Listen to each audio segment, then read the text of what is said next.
Assalamualaikum. Waalaikumsalam. Boleh masuk, Kak?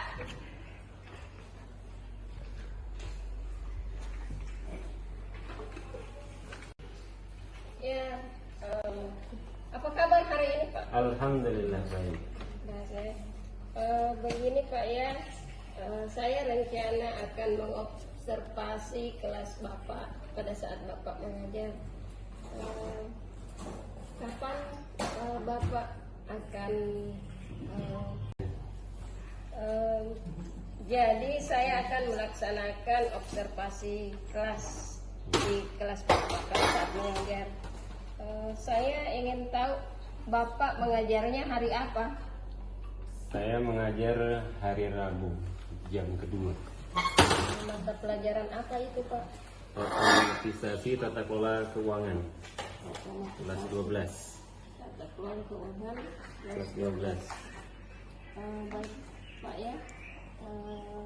Hari Rabu, Pak ya, jam Ya. 9. Apa tujuan pembelajaran Bapak untuk mata pelajaran otomatisasi tata kelola keuangan? Kalau boleh tahu materinya itu cakupannya di mana? Oke, untuk materi otomatisasi tata kelola keuangan ini cakupan yang pertama tentang masalah mengelola dana kas kecil.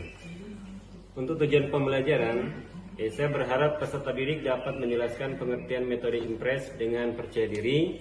Kemudian saya berharap peserta didik dapat mengemukakan prosedur penyusunan laporan dana kas kecil secara mandiri. Kemudian peserta didik mampu membuat laporan dana kas kecil dengan metode impres atau sistem dana tetap dengan mandiri, teliti dan tanggung jawab.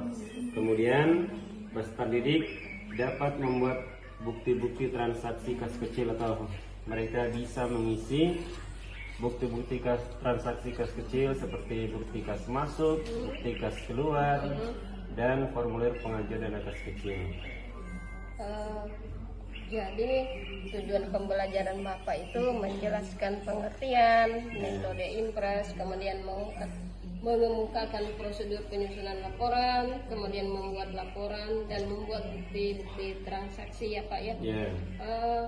Terus area pengembangan yang Bapak hendak capai pada tujuan pembelajaran itu apa-apa saja?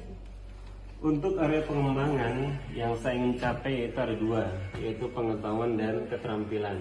Untuk pengetahuan, jadi saya berharap anak-anak mampu menjelaskan pengertian metode pembukuan impres atau sistem dana tetap. Kemudian mereka mampu mengemukakan prosedur penyusunan laporan dana kas kecil. Untuk keterampilan, saya berharap anak-anak mampu membuat laporan dana kas kecil, metode impres atau sistem dana tetap.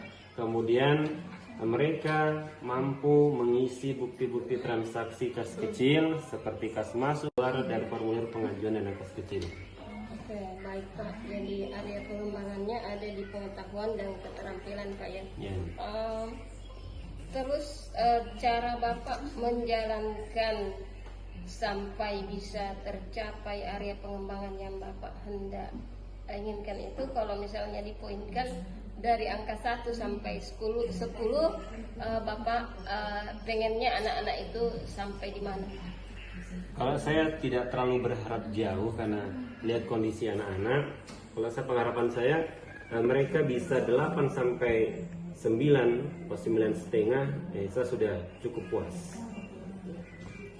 Jadi target pengembangannya dari segi pengetahuan dan keterampilan itu sekitar 80 sampai 95% ya. Terus strategi yang Bapak persiapkan untuk mencapai tujuan area pengembangan tadi itu seperti apa? Pertama, untuk saya mencapai target, pertama saya mempersiapkan RPP dan bahan ajar yang dibutuhkan. Kemudian metodenya metode discover learning, yaitu mereka disuruh menonton video di YouTube materi-materi yang saya berikan.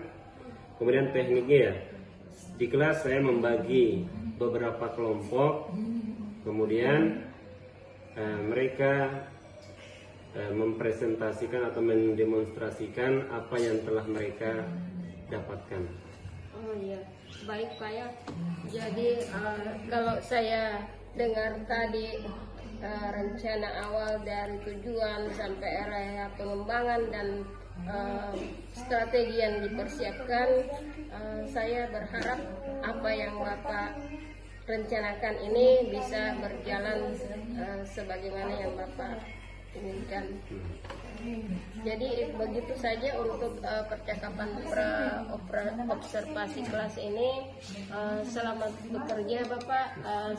Nanti kita ketemu di kelas. Terima kasih banyak waktunya. Sampai ketemu Pak ya. Sama itu absen harus 100%. Sama-sama. Assalamualaikum warahmatullahi wabarakatuh. Waalaikumsalam warahmatullahi wabarakatuh. Apa kabar semuanya? Alhamdulillah baik. Oke, untuk hari ini kita akan belajar kembali tentang masalah keuangan atau mengelola dana kas kecil. Sebelum kita mulai belajar, saya di sini, Bapak Guru, akan bertanya kepada kalian semua tentang kondisi kalian pada saat ini atau pada hari ini. Kalian silahkan memilih mana yang menurut Anda atau menurut hati kalian semua yang sesuai dengan hati ya. Silahkan ditempel di gambar yang saya beri ini. Jadi silahkan ya. Nanti saya panggil satu-satu. Oke, silakan dulu dari sini. Silakan pilih gambar kesukaan Anda atau sesuai dengan mood hari ini.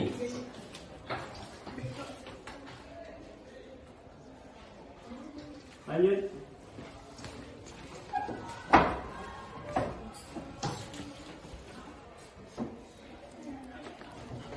Oke, silakan lanjut lagi.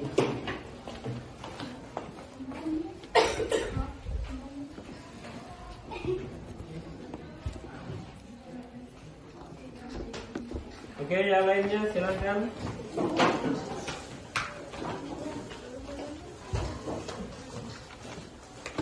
Pak Guru.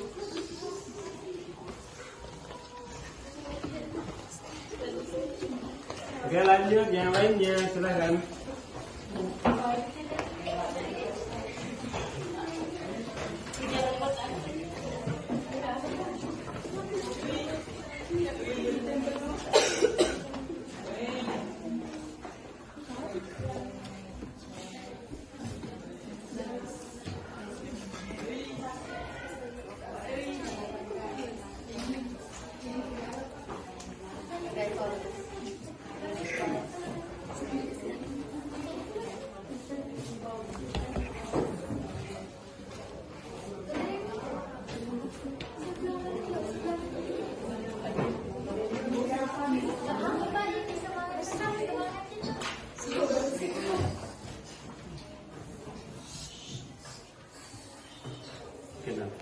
Hari ini hampir keseluruhannya semangat untuk belajar.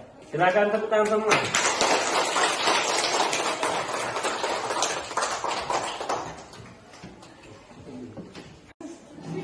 Oke, sebelum kita memasuki pelajaran, sebelumnya saya absen terlebih dahulu. Andi Nuralia. Hadir, Sir. Andi Bintang. Hadir, Sir. Andriana. Hadir, Sir. Andriani. Hadir, Sir. Astika Sari. Hadir, Sir. Fitra Sari. Hadir, Sir.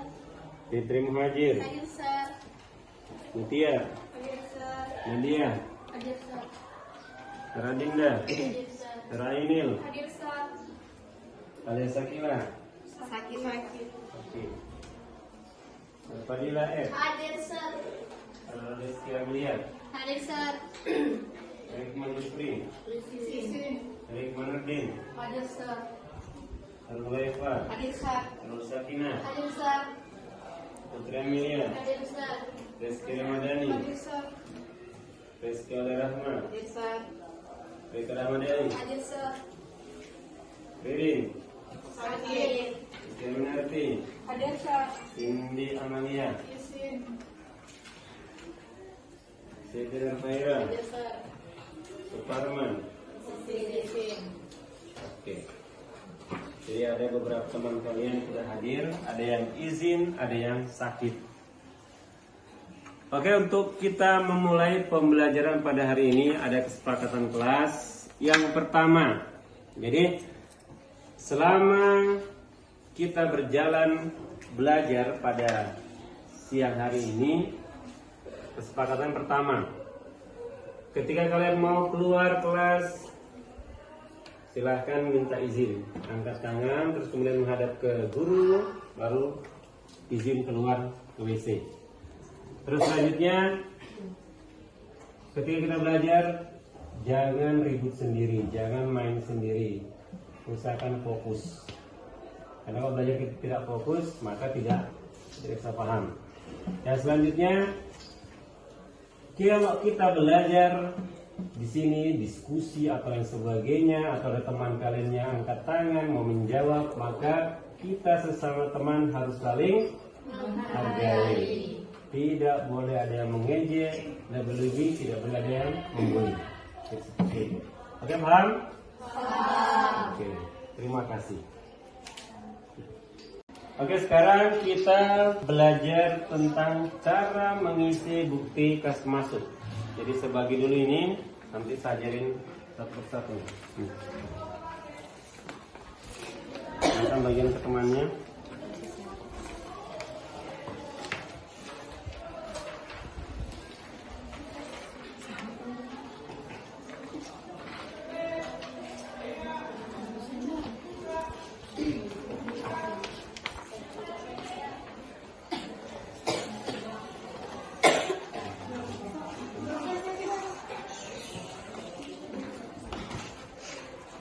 Tenang, ada.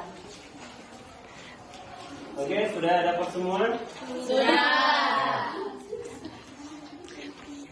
Contoh seperti ini, nanti kita sama-sama mengerjakan. Misalnya,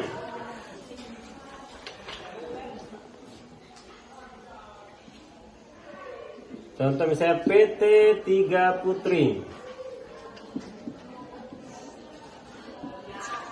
Jadi Anda seorang sekretaris.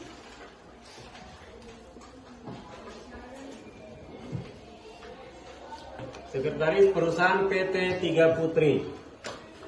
Pada tanggal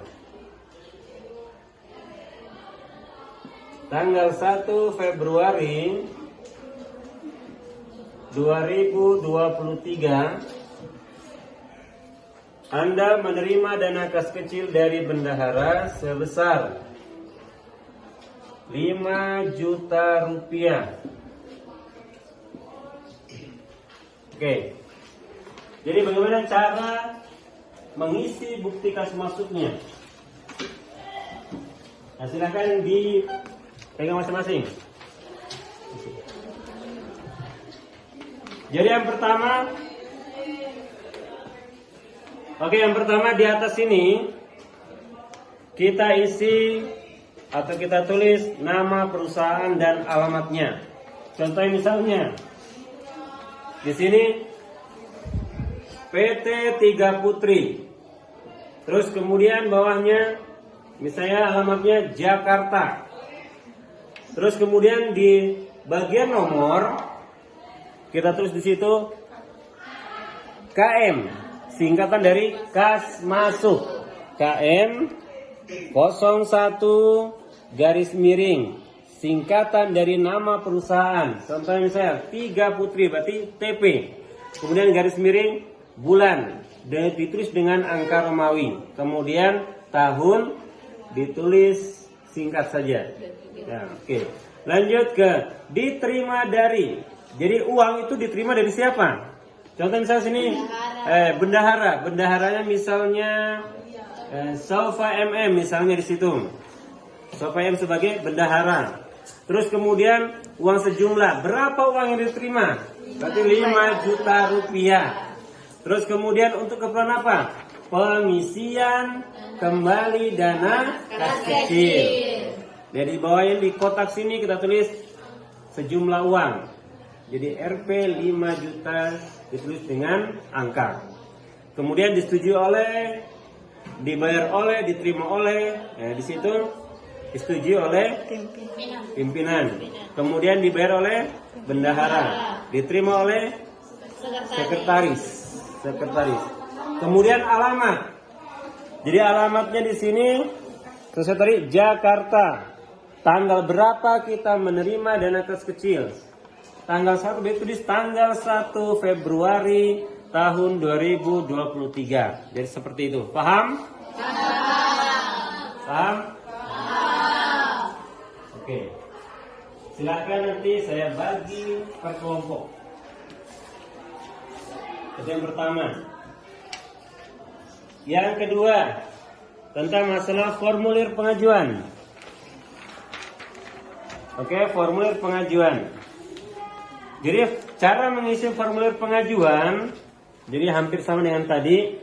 Di sini dana untuk bagian, kita tulis bagian kepegawaian. Kemudian periode. Periode itu ditulis sesuai dengan tanggal pada bulan tersebut. Misalnya kalau Februari berarti 1 sampai 28. Kemudian dana tetap itu sesuai dengan dana yang diterima awal. Misal kalau 5 juta berarti 5 juta. Saldo berarti sisa dari pemakaian pada bulan tersebut. Misal Februari habisnya misalnya 3,5 juta, berarti saldo tinggal 1.500.000 rupiah. Ya, seperti itu. Kemudian keterangan ditulis dengan telah mengeluarkan dana kas kecil pada periode 1 sampai 28 Februari 2023. Di sini ditulis juga pengeluarannya berapa, totalnya berapa. Kemudian disetujui oleh pimpinan, kemudian dibuat oleh sekretaris, tertanggal di akhir bulan kita memberikan pengajuan. Saya mengisi formulirnya, pengajuannya di tanggal 28, berarti ditulis tanggal 28. Paham? Paham. Oke. Jadi sekarang ini aja, saya bagi kelompok menjadi 3. Jadi sini bagian misalnya di sini kas masuk, nanti sebelah sana formulir pengajuan. Ada yang ditanya sebelumnya? Tidak ada. Paham semua? Paham. Oke, dari hasil praktek kalian hari ini, jadi cara mengisinya, mau dari kas masuk, masih ada yang kurang benar cara penulisan alamatnya. Nah, ini salah, ini benar. Ini salah. Ini benar. Benar. Benar.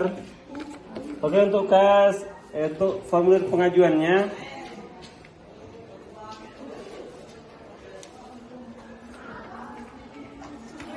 alhamdulillah benar semua. Tepuk tangan. Jadi untuk mengisi seperti ini harus teliti ya. Karena sebagai sekretaris itu harus teliti, kemudian rapi dalam membuat laporan pembukuan. Karena kalau tidak rapi, maka dia nanti akan dicurigai. Sebelum kalau di tip X atau dicoret, itu akan menjadi kecurigaan bagi pimpinannya. Maka harus hati-hati. Misalnya perbaiki. Oke, paham? Oke, sekian mungkin dari pelajaran hari ini. Saya mau bertanya lagi, bagaimana perasaan Anda setelah belajar tentang mengisi bukti transaksi kas kecil? Semangat. Bagaimana? Semangat. Paham? Paham. Mudah? Mudah.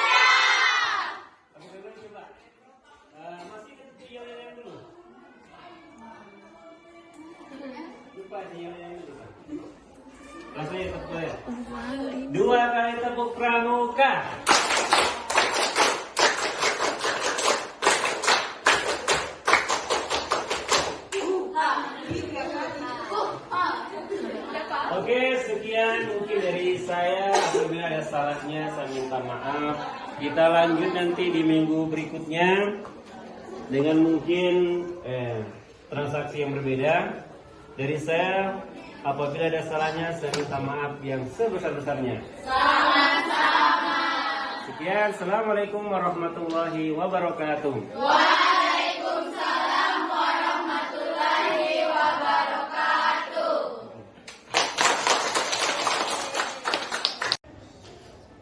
Oke, untuk hari ini kita akan mempelajari tentang membukukan mutasi dan selisih dan akas kecil. Jadi materi membukukan mutasi dan selisih dan akas kecil yaitu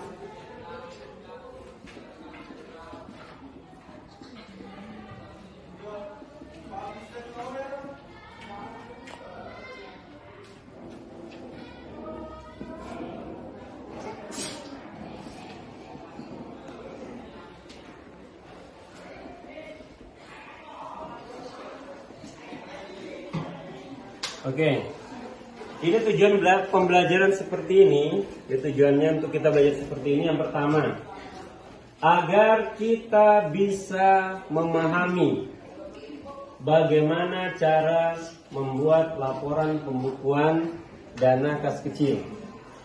Harus tahu, itu yang pertama. Yang selanjutnya, kita harus tahu bagaimana cara mengisi atau membuat bukti-bukti transaksi kas kecil. Contohnya misalnya kita mengisi bukti transaksi kas masuk. Kemudian yang kedua, bukti transaksi kas keluar. Yang ketiga, bukti transaksi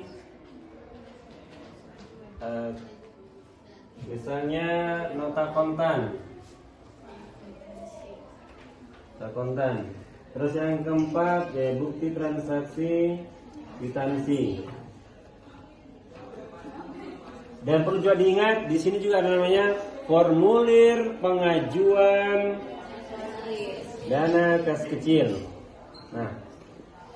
Nah, kita belajar seperti ini tujuannya agar kita semua bisa mengerjakan ini atau bisa memahami bagaimana cara membukukan dana kas kecil. Jadi kalau kita sudah paham tentang judulnya, apa itu membukukan, ya kita juga harus tahu sub-subnya, terutama masalah mengisi atau membuat formulir pengajuan, mengisi bukti kas masuk, mengisi bukti kas keluar beserta bukti transaksinya. Ya, seperti itu. Kan sebelumnya sudah dijelaskan tentang macam-macam bukti transaksi yang ada di dalam dana kas kecil. Kita sudah ada. Yang pertama apa? Kwitansi. Kedua? Cek. Ketiga? Faktur. Yang keempat? Yang kelima?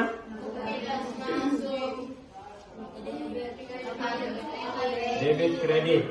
Kemudian lanjutnya bukti kas masuk, bukti kas keluar, kemudian formulir pengajuan dana kas kecil. Karena inti dari pembukaan itu ada di situ, ada semua dari situ isinya. Oke, sekarang Assalamualaikum warahmatullahi wabarakatuh. Perkenalkan, saya Nurlela, CGP Angkatan 9, UPT SMK Negeri 4 Pangkep.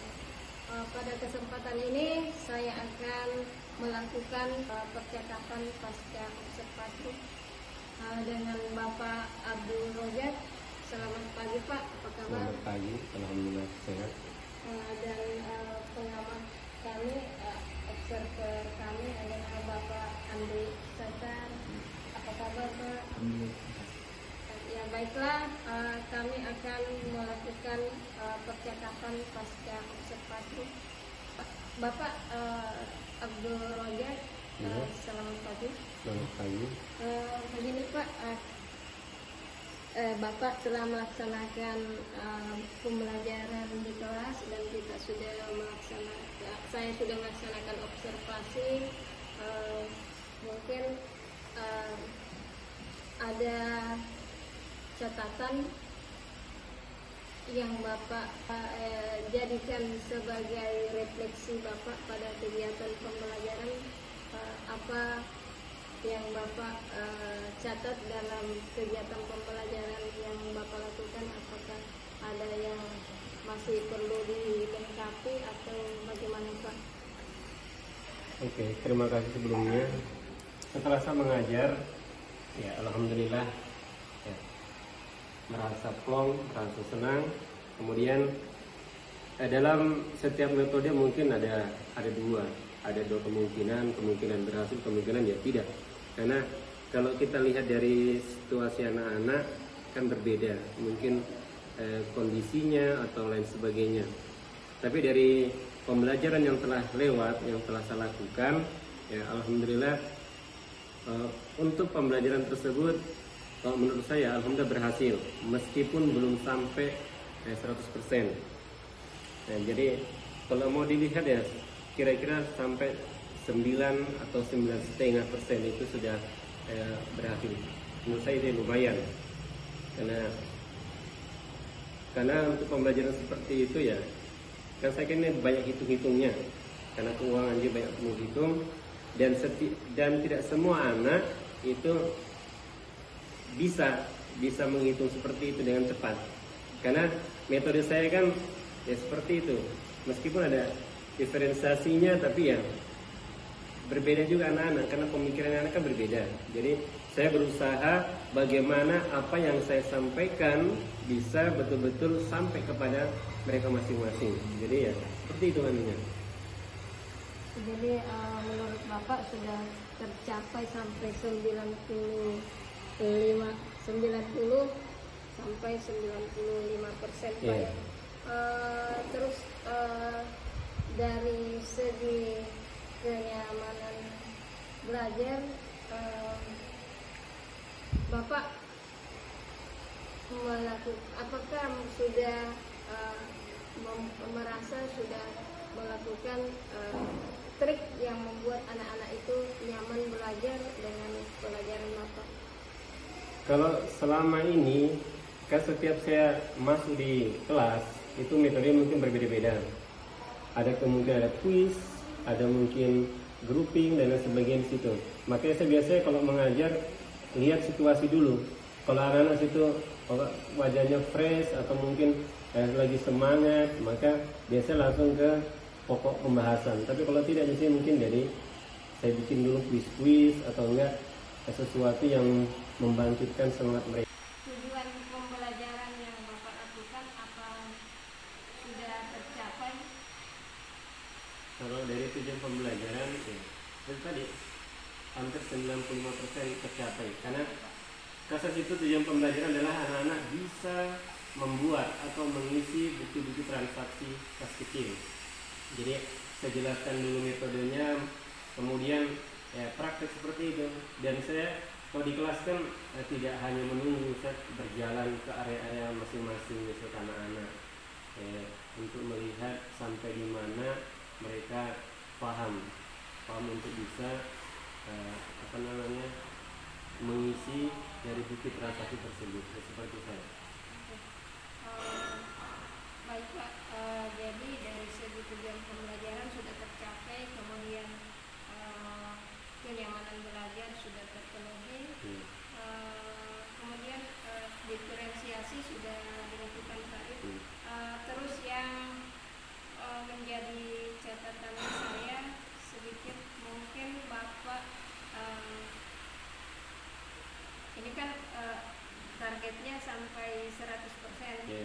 Ya, tindak lanjut rencana Bapak supaya bisa sampai 100% bagaimana? Kalau saya untuk tindak lanjutnya ya lebih difokuskan ke anak lagi, karena yang selama ini kan mungkin anak-anak yang aktif saja yang lebih bergerak. Nah itu orang kan kadang banyak berbeda, ada yang pasif. Makanya ini saya membuat seperti tadi, pergi ke area anak-anak untuk mengontrol atau bertanya langsung kepada anak-anak sehingga anak-anak bisa semua, minimal dia mengerti dan paham. Kira seperti itu.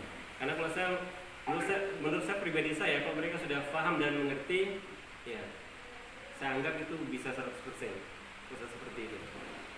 Jadi nanti akan dilakukan pendekatan pendekatan secara lebih intensif lagi kepada anak-anak yang masih kurang yang aktif. Itu yang menjadi catatan. Kemudian dari segi saya lihat juga ya memang dari catatan saya tidak semua memang anak-anak bisa presentasi Pak ya dengan pembelajaran yang Bapak lakukan. Jadi tadi sudah melakukan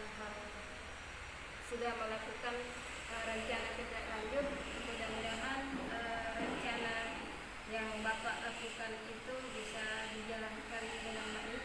Jadi nanti catatannya lebih mengaktifkan ya, supaya targetnya bisa tercapai. Oke, itulah tadi percakapan pasca observasi yang kami lakukan dengan Abdul Rojak. Selanjutnya kami akan diobservasi ulang oleh Bapak Andi Saka. Terima kasih Ibu ya. Jadi di sini mohon izin Pak, saya selaku PP menyaksikan kegiatan Ibu. Tugas saya di sini adalah pertama sabar, berhati untuk mengembangkan Ibu. Jadi mungkin di sini kepada Ibu Nurila, apa yang saya amati di tahap observasi ini, Ibu Nurila sudah menerapkan sistem coaching. Mungkin kedepannya nanti lebih ditingkatkan lagi untuk pemahaman terkait dengan coaching yang digunakan. Terus untuk Bapak Ibu apapun yang terkait dengan pembelajaran nanti ke depan itu bisa